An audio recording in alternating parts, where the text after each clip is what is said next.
Hello বন্ধুরা, সবাই কেমন আছেন? আজ আপনাদের যে মেডিসিনটা নিয়ে বলবো সেটি হলো একটি আই ড্রপ, যার নাম রিফ্রেশ লিকুইজেল। এই আই ড্রপটি সবাই ইউজ করতে পারেন, বড় থেকে ছোট সবাই। চোখে কোনো ধরনের অস্বস্তি, জ্বালা করা বা ঠান্ডা লেগে চোখ ফুলে যাওয়া বা চোখে কোনো কারণে কোনো আঘাত লাগলে এই ড্রপটি দিয়ে আপনি সারিয়ে তুলতে পারেন। এটি দিনে 3 থেকে 4 বার 1 ড্রপ করে ব্যবহার করতে পারেন। এটি চোখকে স্বস্তি দিয়ে চোখের লাল ভাব কম করে। ছোট শিশুদের বারবার চোখে ময়লা আসে, সেসব শিশুরাও কিন্তু এই ড্রপটি নিঃসন্দেহে ব্যবহার করতে পারেন।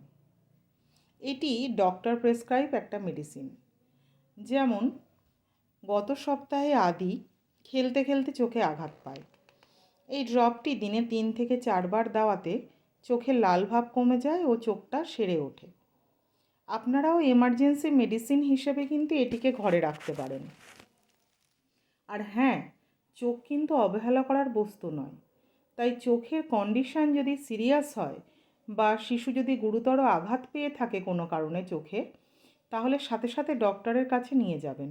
অহেতুক চোখে জলের ঝাপটা বা গরম ভাপ দিয়ে সময় নষ্ট করবেন না।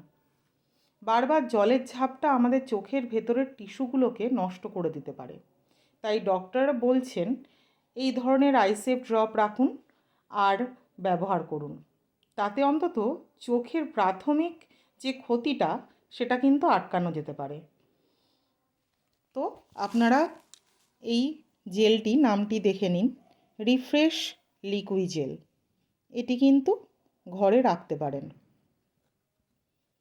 প্রয়োজন হলে অবশ্যই ব্যবহার করুন। সবাই সুস্থ থাকুন আর সুস্থ রাখুন। ধন্যবাদ বন্ধুরা।